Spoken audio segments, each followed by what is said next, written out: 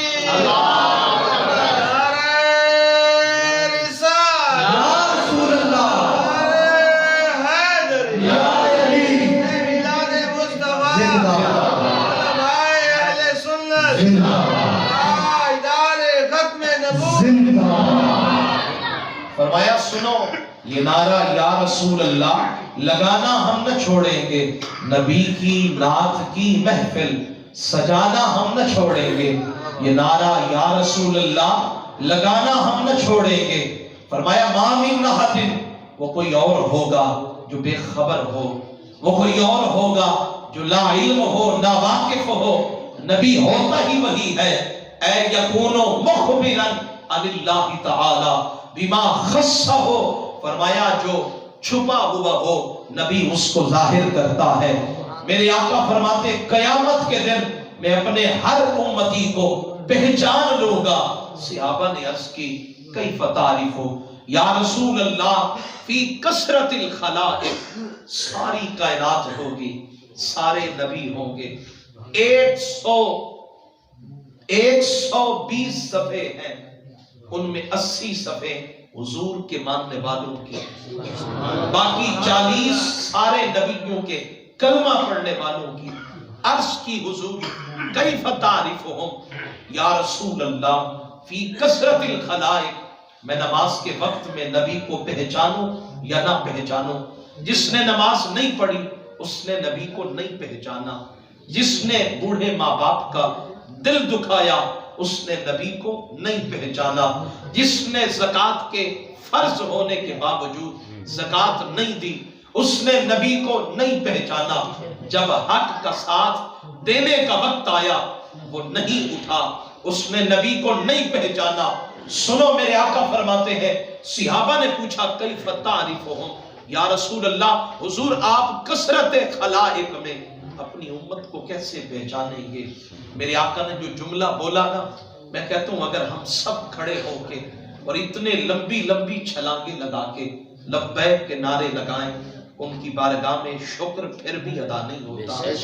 ہاں جی سنیے گا، میرے حضور نے فرمایا ان امتی یومئذ غر محجل من آثار الوضوء یوم القیامہ، فرمایا جس نے نماز کے لیے وضو کیا تھا اور پھر جب ہاتھ دھوئے، ناک میں پانی ڈالا، کلی کی، چہرہ دھویا اور بازو دھوئے، سر کا مسح کیا، پاؤں دھوئے، فرمایا جہاں جہاں وضو کا پانی لگتا گیا، فرمایا قیامت کے دن یہ اعضاء چمک رہے ہوں گے اور ان چمکتے ہوئے اعضاء سے میں پہچان لوں گا یہ بھی میرا کلمہ پڑھتا ہے، یہ بھی میرا کلمہ پڑھتا ہے، یہ بھی میرا کلمہ پڑھتا ہے۔ کہاں کہاں ان کا کرم نہیں، کہاں کہاں انہوں نے سنبھالا نہیں، نہ جہاں میں کہیں اما ملی، جو اما ملی تو کہاں ملی؟ میرے جرم خانہ خراب کو تیرے عفو بندہ نواز۔ میرے حضور کی دربار سے آواز آئی کوئی قابل ہو تو ہم شان کئی دیتے ہیں، ڈھونڈنے والوں کو دنیا بھی نہیں دیتے ہیں۔ میرا رب فرماتا ہے والفجر، قسم ہے مجھے فجر کے وقت کی، یا اللہ فجر کے وقت کی قسم کیوں کر یاد فرمائی؟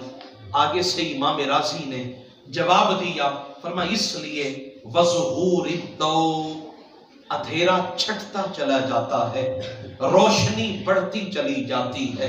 پہلے سارا عالم روشنی اندھیرے میں نہایا ہوا تھا، ہاتھ کو ہاتھ سجھائی نہ دیتا تھا، ابھی یہ بلب بجھا دیے جائیں، لائٹ چلی جائے، پھر ہم غور سے بھی دیکھیں گے تو کچھ نظر نہ آئے گا۔ یہ دیکھ رہے ہیں، اس بجلی کی مرہون منت ہے، ہم جو کچھ ملاحظہ کر رہے ہیں یہ اس روشنی کی مرہون منت ہے، ہماری آنکھیں محتاج ہیں۔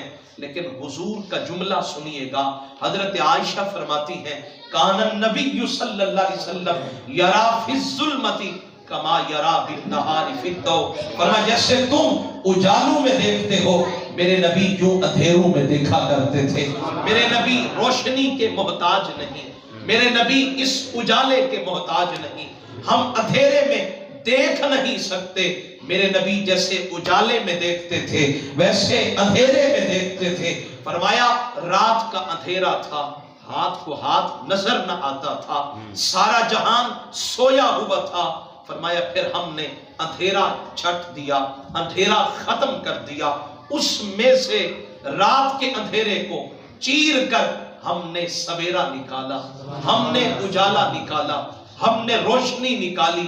وظہور الضوء، جیسے ہی روشنی نکلنے لگی عالم جاگنے لگا، کائنات بیدار ہونے لگی، چڑیاں چہچہانے لگی، کوئل کوکو کرنے لگی، پرندے اپنے گھونسلوں میں اللہ کے ذکر کے ذریعے، اللہ کی بڑائی کے ذریعے اپنے ہونے کا ثبوت دینے لگے۔ اور اتنا ہی نہیں، فرماتے ہیں سمندر کی مچھلیاں بھی اس کا ذکر کرنے لگی۔ اور اتنا ہی نہیں، مرغے نے آواز لگا کے، بانگ کی آواز نکال کے صبح کے وقت کا اعلان کیا، اٹھو سونے والو، سونے والو اٹھو۔ اعلی حضرت بولے سونا جنگل رات اندھیری، چھائی بدلی کالی ہے، سونا جنگل رات اندھیری، چھائی بدلی کالی ہے۔ سونے والو جاگتے رہیو، چوروں کی رکھوالی ہے، ایمان بچانا ہے تو اٹھو۔ والفجر، قسم ہے مجھے ان کی جو سوتے نہیں ہے، اللہ اللہ کرتے رہتے ہیں۔ والفجر، قسم ہے مجھے ان نوجوانوں کی جن کی پشت زمین سے نہیں لگتی بلکہ قیام میں کھڑے ہیں، رکوع میں کھڑے ہیں، سجدے میں پڑے ہیں، آنکھیں آنسو سے نم ہیں، رو رو کے کہتے ہیں مولا ہم پہ کرم کر دے، ہم پہ مہربانی کر دے، ہم پہ فضل کر دے۔ فرمایا جب اندھیرا چلا گیا، روشنی آ گئی، دن میں ایک خوبصورت دن کا آغاز ہوا، تو ہم نے قسم اٹھائی، والفجر، قسم ہے مجھے اس اجالے کی، اس سویرا کی، اس روشنی کی قسم ہے۔ امام رازی کہتے ہیں وانتشار الناس، پہلے لوگ اپنے اپنے گھروں میں تھے، پھر اپنے گھروں سے نکلنے لگے، کس لیے؟ روزگار کے لیے، زمینوں کو پانی لگانے کے لیے، اپنے بچوں کو سکول میں بھیجنے کے لیے، اپنی بچیوں کو کالج کے اندر چھوڑنے کے لیے، شاگرد پڑھنے کے لیے گئے، استاد پڑھانے کے لیے گئے، ہر ایک اپنے گھر سے نکلا۔ فرمایا یہ وقت بڑا عجیب ہے، رات کو سارا زمانہ اپنے گھروں کی طرف گیا، اب ہر ایک بندہ اپنے گھر سے نکل رہا ہے۔ جب لوگ نکل رہے تھے، وسائر الحیوانات، اب جانور بھی نکلے، پرندے بھی نکلے، حشرات الارض بھی نکلے، اور جب نکلے من الوحوش والطیر، ان میں کیڑے بھی ہیں، مکوڑے بھی ہیں، آسمان میں اڑنے والے پرندے بھی ہیں۔ کس لیے نکلے؟ فی طلب الارزاق، رزق تلاش کرنے کے لیے۔ ہمارے پاس ہمیں پتا ہے رزق کے ذرائع کیا ہیں، پرندوں کو نہیں پتا رزق ملے گا کہاں سے، انہیں نہیں پتا آج رزق کہاں سے ملے گا، لیکن انہیں اپنے رب پہ یقین ہے، جس نے پیدا کیا ہے وہ رزق عطا بھی فرمائے گا، جس نے خلق کیا ہے وہ رزق فراہم بھی کرے گا۔ جب شام کو لوٹیں گے خالی نہیں لوٹیں گے، رزق لے کر لوٹیں گے۔ وہ فرماتے ہیں، امام رازی کہتے ہیں ان ولد الغراب اذا خرج من القشر یکون کلحم احمر، یار ایک کوے کو رب نہیں بھولا، کہا کوے کا بچہ جب اپنے انڈے سے نکلتا ہے تو اس کے جسم پر بال و پر نہیں ہوتے ہیں، بال نہیں ہوتے ہیں، گوشت کا لوتھڑا ہوتا ہے، ماں سمجھتی ہے یہ گوشت کا لوتھڑا ہے، یا پھر الغراب من، مذکر اور مؤنث کوا بھاگ جاتے ہیں۔ فرمایا اب اللہ اس کی نگہبانی کا سلسلہ کیسے کرتا ہے، اللہ بھلا نہیں سکتا، سب کو بنایا ہے۔ فرماتے فَيَجْتَمِعُ عَلَيْهِ الْبَعُوضُ، اب مچھر اس کوے کے ارد گرد آ کر قطاریں بنا کر چکر لگاتے ہیں، مچھر آ کر اس کوے کے جس کے بدن پہ بال پر نہیں آ کے قطاریں بنا کے چکر لگاتے ہیں۔ فَيَلْتَقِمُهُ، وہ کوا ان کو غذا سمجھ کر لقمہ بنا کر کھاتا چلا جاتا ہے، اور جیسے جیسے کھاتا چلا جاتا ہے آہستہ آہستہ اس کے بدن پہ بال پر اگنا شروع ہو جاتے ہیں، اور جب بال پر اگ جاتے ہیں فَعِنْدَ ذَلِكَ تَعُودُ الْأُمُّ إِلَيْهِ، اب ماں لوٹ کے آ جاتی ہے۔ جب تک ماں نہ تھی اس کو رزق کس نے دیا؟ جواب آئے گا بولے نظر کس نے؟ اللہ نے کیا۔ یا اللہ یہ فجر کے وقت کی قسم کیوں یاد فرمائی؟ فرمائی اس لیے کہ وَذَلِكَ مُشَاكِلٌ لِنُشُورِ الْمَوْتَى مِنْ قُبُورِهِمْ، جب محشر کا میدان ہوگا، جب قیامت بپا ہوگی، لوگ اپنی قبروں سے اٹھیں گے اور اپنی اپنی قبروں سے نکل کر محشر کے میدان کی طرف جب جائیں گے، وہ منظر بھی ایسے ہی ہوگا جیسے آج ہر فجر کے وقت میں میرا اور آپ کا منظر ہوتا ہے۔ ہم اپنے اپنے گھروں سے نکلتے ہیں، اپنی اپنی منزل کی طرف جاتے ہیں، یوں ہی قبروں سے نکل کر ہم جائیں گے۔ امام راضی کہتے ہیں ایک معنی اور بھی ہے، اقسم اللہ تعالی بصلاۃ الفجر، جنہوں نے بستر چھوڑا فجر کی نماز کے لیے مسجد میں آئے، میرا رب فرماتا ہے والفجر، قسم ہے مجھے فجر کی نماز پڑھنے والوں کی، والفجر، قسم ہے مجھے ٹھنڈے پانی سے وضو کرنے والوں کی، جو اپنے رب کو ناراض نہیں کرتے ہیں، آتے ہیں سجدے بھی کرتے ہیں، عبادت بھی کرتے ہیں۔ وہ امام اعظم ابو حنیفہ فرماتے ہیں ایک کفن چور نے 40 سال تک کفن چوری کیے، 40 سال کے کفن چوری کرنے کے بعد جب روح قبض ہونے کا وقت آیا اور جب وفات کے بعد خواب میں دیکھا گیا تو دیکھا وہ جنت میں ٹہل رہا تھا۔ دیکھنے والے کی آنکھیں پھٹی کی پھٹی رہ گئی، کہنے لگا یار تم نے تو لوگوں کی قبروں کو پامال کیا ہے، لوگوں کی قبروں کے اندر سے کفن چوری کیے ہیں، تم نے تو برزخ میں رہنے والوں کو مشکل میں ڈالا ہے، لیکن پھر بھی جنت میں ٹہل رہے ہو، کیا وجہ ہے؟ ایسا کون سا عمل تھا جو تیرے رب کو پسند آ گیا؟ فرماتے ہیں امام اعظم ابو حنیفہ، اس نے کہا انی وجدت ربا رحیما کریما، میں نے اپنے رب کو بڑا رحیم پایا۔ کیا ایسا کون سا عمل کیا؟ کہا میں فجر کی نماز پڑھتا، پھر مصلی نہ چھوڑتا، وہیں بیٹھ جاتا، اللہ اللہ اللہ اللہ کرتا چلا جاتا، حتیٰ کہ اشراق کا وقت ہوتا، نماز اشراق پڑھتا، پھر چلا جاتا۔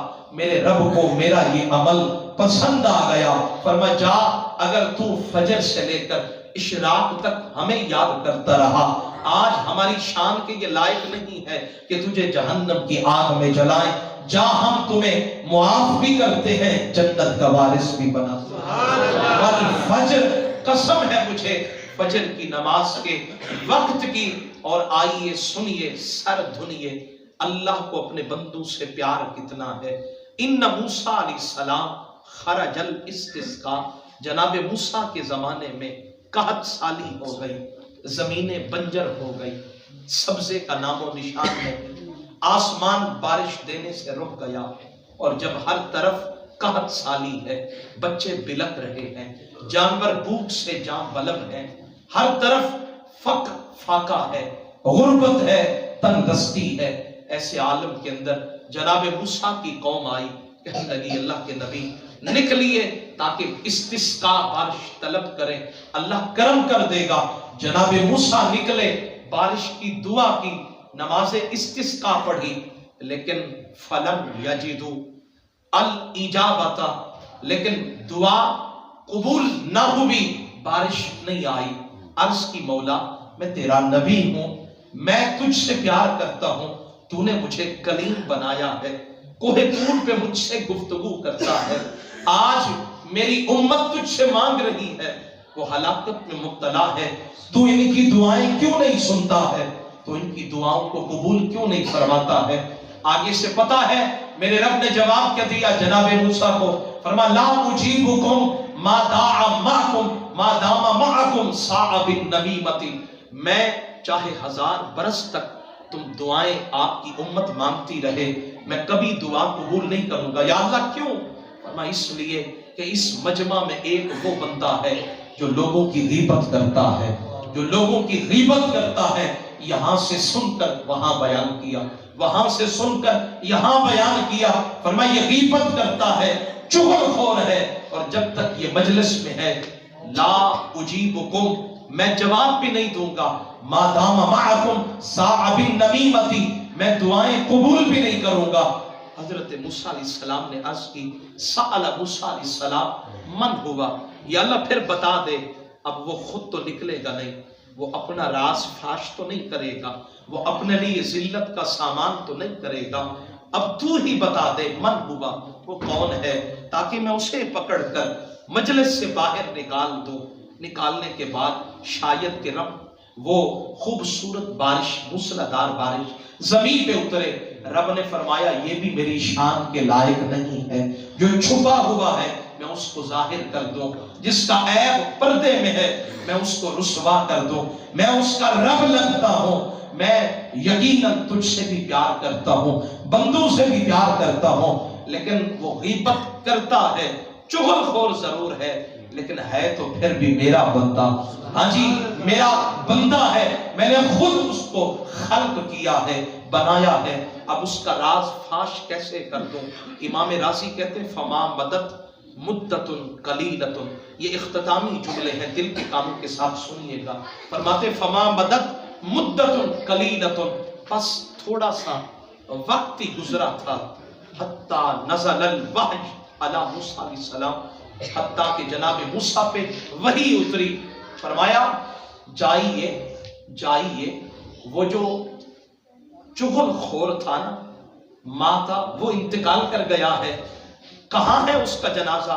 کہا فجنازتہ فی المصلی، عیدگاہ میں اس کا جنازہ پڑا ہے۔ فذهب موسیٰ علیہ السلام، جناب موسیٰ علیہ السلام جب جنازگاہ میں گئے نا تو جا کے دیکھا کیا ہے؟ فرید کوٹ والوں فرماتے ہیں وہاں 70 من الجنائز، وہاں آگے پیچھے 70 جنازے پڑے تھے۔ اب کیسے ڈھونڈوں ان میں چغل خور کون ہے؟ ان 70 جنازوں میں کیسے راز فاش ہوگا کہ یہاں یہ چغل خوری کرنے والا تھا، یہ لوگوں کی غیبت کرنے والا تھا، میں یہ راز سے پردہ کیسے اٹھاؤں؟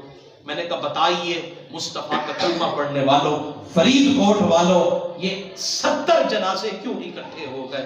فرمایا اس لیے تاکہ میرے بندے کا عیب ظاہر نہ ہو جائے، تاکہ میرا بندہ مرتے ہوئے رسوا نہ ہو جائے، تاکہ میرے بندے کی کہیں عزت نفس مجروح نہ ہو جائے، لوگ میرے بندے کی عزت پہ کیچڑ نہ اچھالے۔ جہاں ایک مجرم کا انتقال ہوا وہاں رب نے 70 روحوں کو قبض کروا کے مصلیٰ گاہ میں، عیدگاہ میں ان کا جنازہ بھی رکھوا دیا، کہا تاکہ میرا بندہ رسوا نہ ہو۔ میں نے کہا یہ تو بنی اسرائیل کا مجرم تھا، اس کے عیب کو چھپانے کے لیے اللہ نے 70 جنازے رکھوا دیے ہیں، تو سوچیں اگر بنی اسرائیل کے مجرم کی یہ شان ہے تو پھر مصطفیٰ کے غلام کی شان کیا ہوگی؟ آمنہ کے لال کی شان، سرکار کے چاہنے والوں کی شان کیا ہوگی؟ میں آخر میں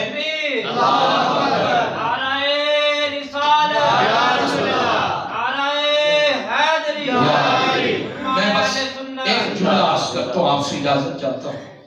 وہ فرماتے ہیں کہ ارسل اہدا عثمان بن عفان الى رسول اللہ صلی اللہ علیہ وسلم منقود عنب، انگور کا ایک خوشہ حضرت عثمان غنی نے سرکار کی طرف گفٹ بنا کر پیش کیا۔ میرے آقا ابھی تناول فرمانے والے تھے، فجاء السائل، مانگنے والا آ گیا۔ اس نے کہا سونیا کئی دن سے بھوکا ہوں، کرم نوازی کر دے، گفٹ آیا ہے، تحفہ آیا ہے، سرکار حضرت عثمان غنی نے پیش کیا ہے۔ لیکن فقیر نے آ کے صدا لگا دی، حضور نے انگور کا خوشہ اٹھایا، اس سائل کو دیا۔ راستے میں حضرت عثمان غنی سے ملاقات ہو گئی، آپ نے فرمایا بیچو گے؟ فشترا عثمان بدرہم، آپ نے 1 درہم میں وہ انگور کا خوشہ جو خود حضور کی بارگاہ میں پیش کیا تھا وہ لے لیا۔ ثم قدمہ الی رسول اللہ، پھر حضور کی بارگاہ میں آئے، حضور یہ انگور کا خوشہ قبول فرمائے۔ میرے آقا پھر تناول کرنے لگے، ثم جاء السائل، پھر وہی سائل آیا، پھر آ کر اس نے صدا لگائی، آواز لگائی، حضور میں غریب ہوں، فقیر ہوں، محتاج ہوں، کھانے کو کچھ میسر نہیں ہے، کرم نوازی کر دیں، مجھے یہ انگور کا خوشہ عطا فرمائیں۔ حضور نے دوبارہ اٹھایا وہ انگور کا خوشہ، اس کو دے دیا، وہ پھر جانے لگا۔ پھر فرماتے ہیں راستے میں پھر حضرت عثمان غنی سے پھر ملاقات ہو گئی، آپ نے فرمایا بیچو گے؟ کہا ہاں بیچوں گا۔ فشترا عثمان بدرہم، حضرت عثمان نے پھر 1 درہم کے بدلے میں وہ انگور کا خوشہ خرید کر لیا، پھر لے کر آئے، ثم قدمہ الی رسول اللہ، حضور کی بارگاہ میں پیش کیا، میرے آقا نے مسکرا کے قبول کر لیا۔ فرماتے ہیں پھر وہ سائل تیسری دفعہ آیا، حضور نے پھر اٹھا کے دے دیا، اور جب وہ تیسری مرتبہ گلی میں گیا، حضرت عثمان غنی رضی اللہ تعالیٰ عنہ نے فرمایا بیچو گے؟ کہا ہاں ہاں بیچوں گا۔ فاشترا عثمان بدرہم، تیسرے درہم سے حضرت عثمان غنی نے خرید کر حضور کی بارگاہ میں لائے، اور جب لائے تو اب جب وہ مانگنے والا آیا تو حضور نے فرمایا اسائل انت ام تاجر، یا فلاں، اے فلاں بن فلاں، تو مانگنے والا ہے یا تو بزنس مین ہے، تو تاجر ہے، کاروبار کرنے والا ہے، مجھ سے لے کر جاتا ہے، آگے جا کے بیچ دیتا ہے، پھر مجھے ملتا ہے، پھر جاتا ہے، پھر خرید لیتا ہے، پھر بیچ دیتا ہے۔ جب یہ جملے بولے رب نے فرمایا وَأَمَّا السَّائِلَ فَلَا تَنْهَرْ، حبیب آپ کو یہ زیبا نہیں ہے کہ آنے والے کو، مانگنے والے کو یہ جملہ بھی کہہ دے، جو آتا جائے آپ عطا فرماتے جائیں۔ حضرت بلال حبشی کہتے ہیں بعض دفعہ حضور کے پاس بظاہر کچھ نہ ہوتا تو فرماتے حضرت بلال کو جاؤ بلال فلاں سے قرض لے کر آؤ، اور جب وہ قرض لے کر آتے تو سائل کی جھولی میں ڈال دیتے۔ ہم نے تو اس نبی کا کلمہ پڑھا ہے جس نے کبھی کسی سائل کو خالی لوٹایا ہی نہیں ہے، اور ہم نے جس نبی کا کلمہ پڑھا ہے وہ بدر کے اندر بھی کفار کے سامنے نہیں جھکے، احد میں بھی نہیں جھکے، خندق میں بھی نہیں جھکے۔ آج امت کی بھی ذمہ داری ہے کبھی بھی کسی ظالم کے سامنے نہ جھکے۔